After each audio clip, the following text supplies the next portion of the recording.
No, bueno, están todos aprobados. Creo que hoy ya se los va a mandar.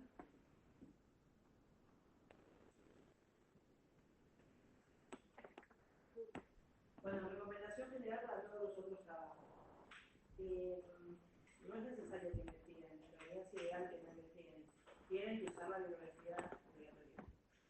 El trabajo para ser, estos están todos aprobados, acá fue flexible, pero sí o sí tienen que usar la bibliografía obligatoria.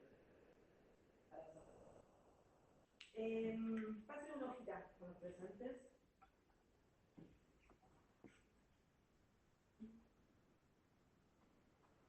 Vamos a empezar con el tema de hoy, que es matrimonio interpersonal, interpersonal de discapacidad mental o intelectual. ¿Saben la diferencia entre discapacidad mental e intelectual? ¿Nadie? ¿Qué se les ocurre? No importa si está mal.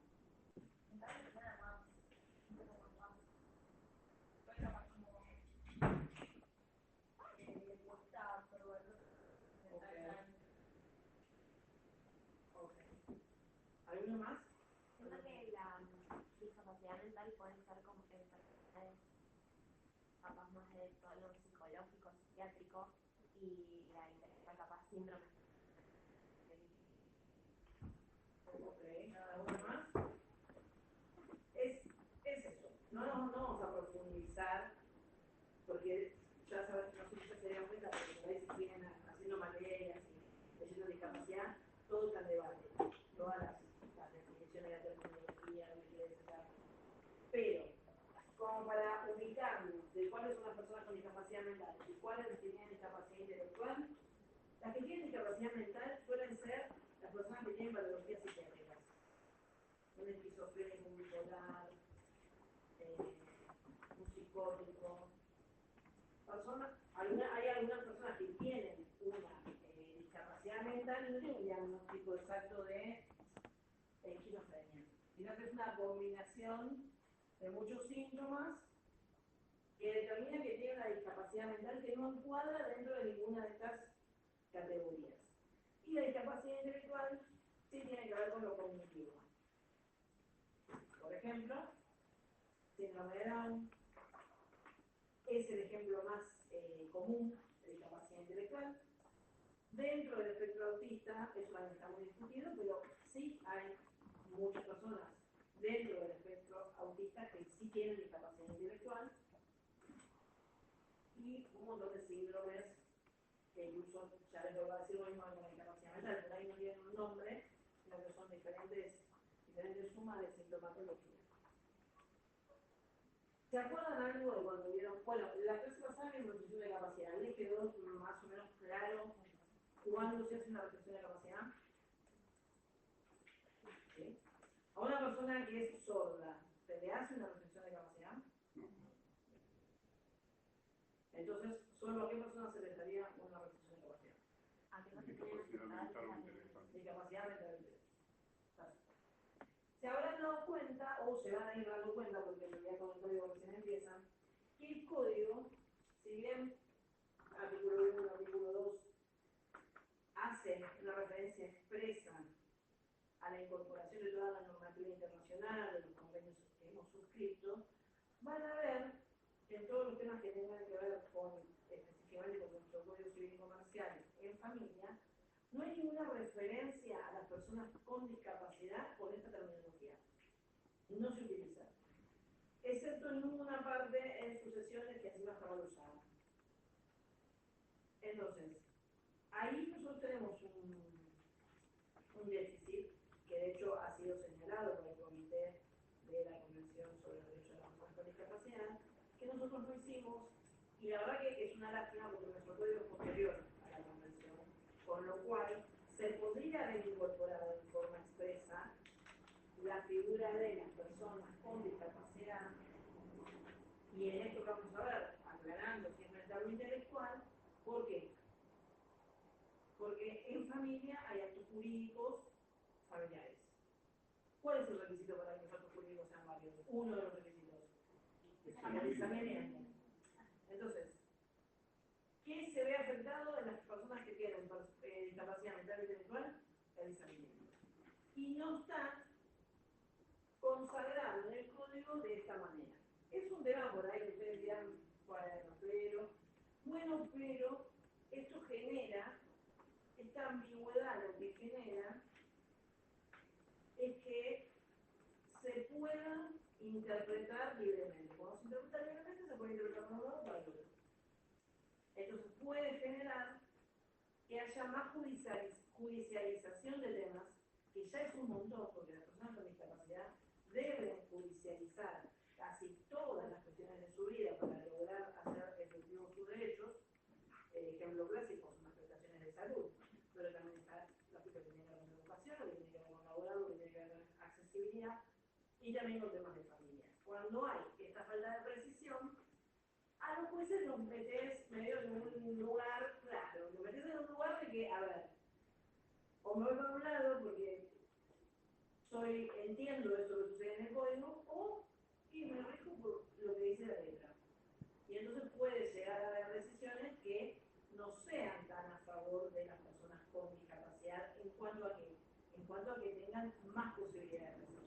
Porque en definitiva, cuando uno trabaja en discapacidad, lo que está tratando es justamente de generar la idea de promover un alto nivel de autonomía para que puedan ejercer la mayor cantidad de derechos por sí mismos. Después está, lo que no se puede por sí mismo, vemos con apoyo. Pero siempre primero pensar en el mayor nivel de autonomía. Bueno, ¿qué pasa cuando las personas con discapacidad mental o intelectual se quieren casar? En principio, pensemos en familias que tengan discapacidad minoritaria al costado, hacen una familia más o menos, no sé cuántos son. Bueno, ¿uno se puede casar con cualquier persona? ¿Sí? No. ¿Con quién uno no se puede casar? Con un hijo. Con un hijo.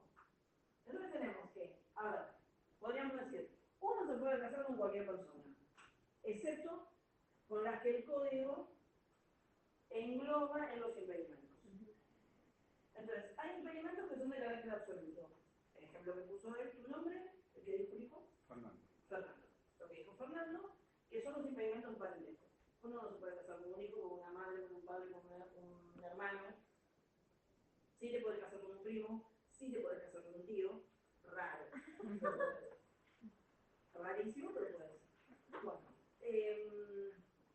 no te puedes casar con alguien que haya sido condenado por el homicidio, la instigación, haber sido cómplice del homicidio de tu cónyuge. Yo te mato a vos para casarme con ella. Ustedes dos son parejas, te mato a vos para casarme con ella. Me condenan por eso, aunque cumpla la condena, yo nunca me voy a poder casar con ella. Es raro también el impedimento. Es raro en medio de novela, pero hay casos. La realidad supera al código. ¿Sí? Sí, la realidad supera al código. ¿Qué otro impedimento hay? La edad. La edad en menos, no en más. ¿Eh? La edad en menos, no en más. Bueno, el más, ahora vamos a ver, puede ser. A ver, tenemos entonces los absolutos son los que no se pueden, de ninguna manera. Dijimos, los de parentesco, crimen y lo que antes se llamaba bigamia.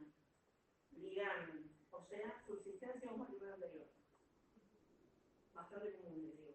Porque como uno va y se quedó en Santiago del Estero, se separó, viniste 10 años después y nadie se va a enterar, tenés que casar acá. Si una de las partes se entera, tiene todas las herramientas para oponerse a la celebración o pedir matrimonio. Es un matrimonio nulo, no tiene arreglo. Lo único arreglo posible es que vos digas, bueno, no me dejaron casar, me tengo que divorciar del anterior y me caso. Y después hay dos impedimentos de carácter relativo, que son la falta de edad, o sea, ser menor de 18 años, y el inciso que a nosotros nos interesa, que es el artículo 403, inciso G, es el último, que es el de la falta de salud mental. permanente o transitoria que afecte el pensamiento. Es bastante amplia la definición, porque el código no dice qué implica la falta de salud. Abrirlo con los estos tres incisos. El código no explica en ningún momento qué es la falta de salud mental. Por eso le dice que para los jueces es, primero, un superpoder casi, pero aparte tener una responsabilidad porque tienen que, de alguna manera, determinar qué implica esa falta de salud mental. Tal vez, si hubieran puesto que las personas con discapacidad mental e intelectual con CUR o sin CUR pero con alguna aclaración, a lo mejor sería más fácil de entender. De todas maneras, es el artículo que se aplica cuando hay personas con discapacidad mental o intelectual que quieran contratar. ¿Por qué son relativos? Tanto el de la falta de edad como el de falta de salud mental tienen la posibilidad de solicitar una dispensa judicial, que ahora vamos a retomar más adelante. Por eso es un impedimento relativo. Ahora bien, ¿cuál es el requisito de validez? Si se acuerdan, ¿no? Y primero, el matrimonio es un acto jurídico. Sí. Es un acto jurídico. Por lo tanto, tiene solemnidades. Tiene solemnidades. Como todo acto jurídico, tiene solemnidades propias. Ustedes piensen esto. El derecho de familia, y sobre todo el matrimonio, no es solamente derecho, no es solamente un acto jurídico. ¿Por qué? Porque está atravesado por sentimientos. Como un factor clave. Puedo decir, bueno, capaz que, no sé, celebras un contrato y entre amigos, si no te cae bien, no te cae mal. Pero acá es clave, o sea, en general, la gente se casa cuando se enamora. Cuando siente amor por esa persona. Eso lo convierte en un acto jurídico, hasta podríamos decir en un contrato, porque sí, pero está medio catalogado como sui generis, porque tiene esta particularidad. Por empezar, yo, es muy personal esta opinión, pero en general uno no está del todo frío para pensar cuando está enamorado y se va a casar. O sea, por ejemplo, matrimonio común. Volvamos allá. ¿Cómo era? No son sus nombres. Francisco. Micaela. Bueno, Francisco y Micaela. Francisco y Micaela. Ya han casado. Hace 5 años atrás se han casado. Uno de ellos tiene un patrimonio por herencia, un patrimonio importante, y el otro no tanto. Y vos decís, yo de afuera, abogada, o tu mamá. Digo, che, no firmes de separación de bienes. Te lo pide, bueno, no lo firmes. Tu mamá. Firmamos por mezcla. No te cases en el régimen de la nacionalidad ahora que tenés la posibilidad. Ustedes no se lo compraron. ¿Qué? Lo más probable que van a decir, no firmamos nada, si yo nunca, yo voy a querer lo que no es mío. Y vos decís, pero a mí no me importa, mientras se la procura. Cuando la se termina todo eso, ahorra el trabajo a los abogados, a los jueces sobre todo. Ahora, imagínense esa situación en personas con discapacidad mental e intelectual. Muy complejo. La discapacidad intelectual puede ser que no tengan manejo del dinero. Puede ser que no comprendan. Le dan un billete de 20.000 pesos y a lo mejor dice, son 2.000, no son 20, sí, son 2.000, son 20, pero sigue pensando que vale 2.000. Pero en las patologías psiquiátricas muchas veces lo que se da es la prodigalidad. Es gastar. Hasta lo que no tenés literalmente. O, por ejemplo, y eso lo contó una clase, tenía a su cuñado con esquizofrenia, vendió su moto por una moneda de $1.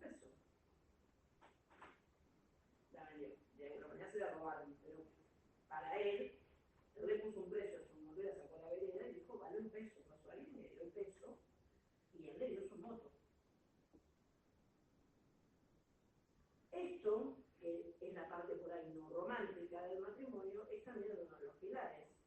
Si recuerdan familia, régimen patrimonial es como, y es la parte más difícil de los divorcios, y con el régimen anterior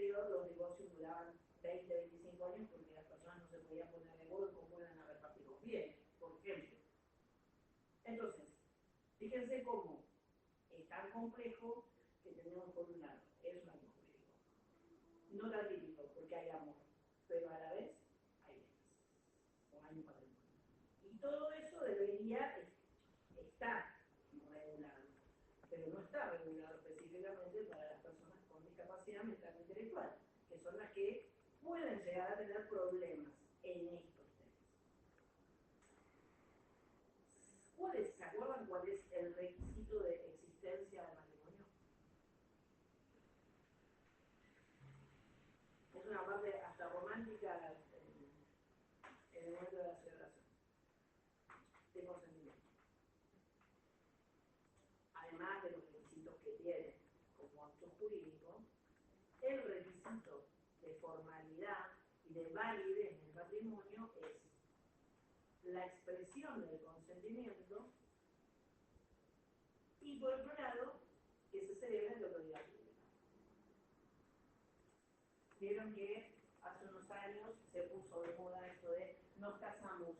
¿Quién se casó? Mi mejor amiga. Divina la fiesta, pero no estás casada. Esto a veces, incluso en esta facultad a veces hay que hacer hincapié en que quieren derechos, cásense. Ya si no se casan, ya entramos en otro nivel. Entonces, el requisito de la autoridad pública es un requisito formal de validez y de existencia del matrimonio. Pero, dentro de todo, ¿qué es lo que nos imponga a nosotros? El consentimiento. ¿Cómo debería ser el consentimiento? ¿Se acuerdan? ¿Cómo no debería ser? No debería establecer. ¿Se acuerdan cuáles son los vicios de la voluntad? Era, no me acuerdo exacto, pero si la persona estaba amenazada o violencia. Terror, dolo y violencia. Bien. Entonces, nosotros necesitamos para que un matrimonio sea válido, que ese consentimiento sea válido. Además de que sea prestado. Esto de si quiero, si acepto, sí. O sea, es como, la verdad es que no me acuerdo quién contaba a alguien de la tele así que se hace gracioso. No te hagas el gracioso porque te vas a casar, no digas que no, porque te van a tomar el no. O sea, es sí. Entonces, nosotros necesitamos para que un matrimonio sea válido que se preste un consentimiento válido. En la habitualidad de los casamientos no hay ningún problema. Ojo, entonces sí, con que con las personas con discapacidad mental e intelectual. Y acá se abren algunas posibilidades. Nosotros tenemos a una línea de tiempo. Pongamos el matrimonio en el medio. Y supongamos que hay un impedimento de salud mental, como dice el código. Hay una persona con discapacidad mental o intelectual. Esto, la existencia de impedimentos, lo que va a permitir es que previo a la celebración se pueda hacer una oposición. Oposición a que este matrimonio se celebre. Luego de celebrado el matrimonio, ese impedimento va a dar lugar a un periodo de nulidad.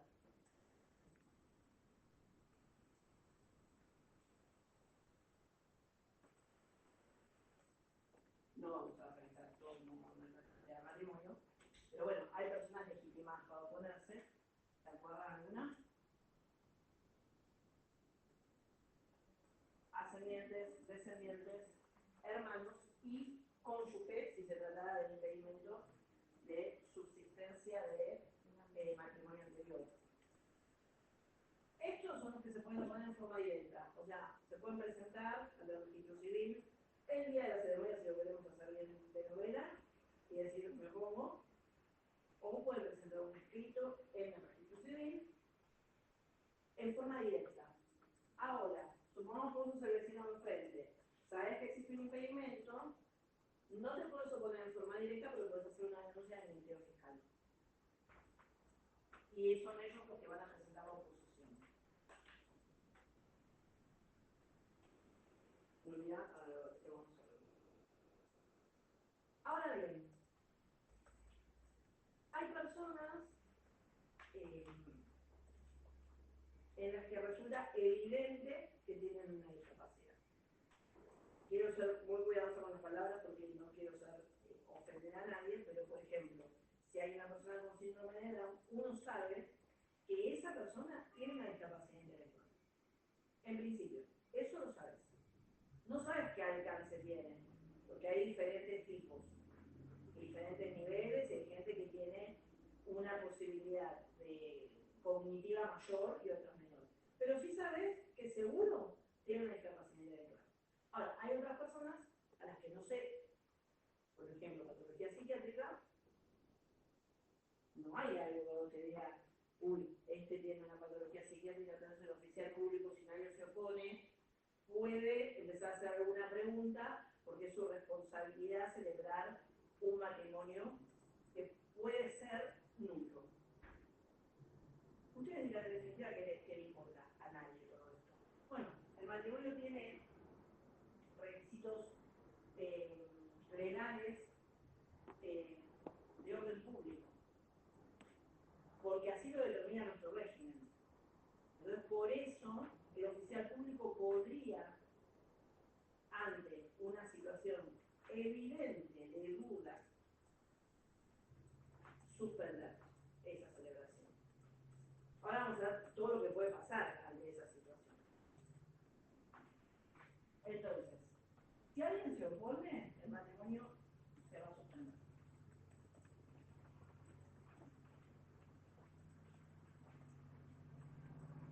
Y ahí, si el matrimonio se suspende porque hay un impedimento de salud mental, lo que se va a decidir es que se va a solicitar que tramiten una dispensa judicial. Es esto que yo les decía de la flexibilización.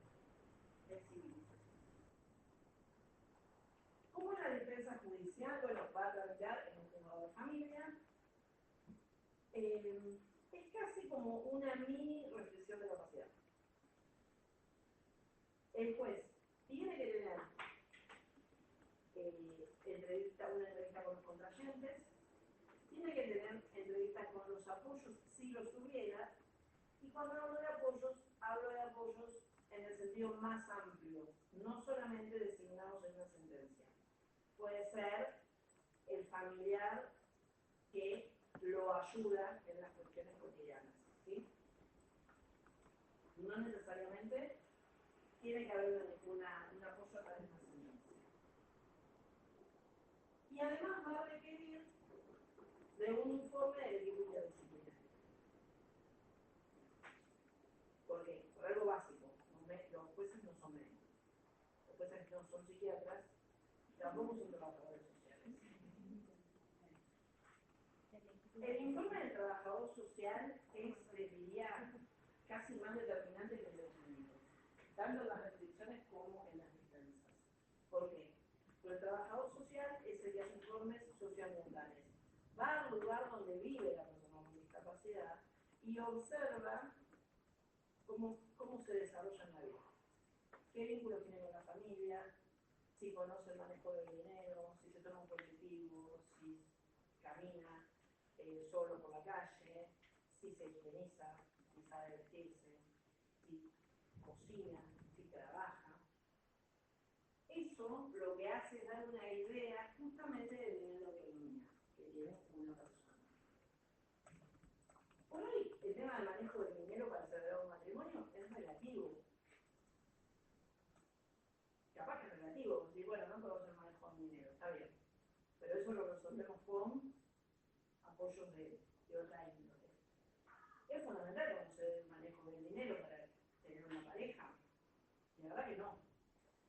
Ahora sí te da una idea de si esa persona necesita o no necesita de una dispensa judicial para que no preste un consentimiento que pueda estar viciado. Esto que yo les decía de los 20.000 y los 2.000, y esta cosa de que tal vez parece que comprenden, pero después te dicen, bueno, pasan en 1.800, te dan 20.000 y como, o al revés, sale 20.000 y te dan 2.000.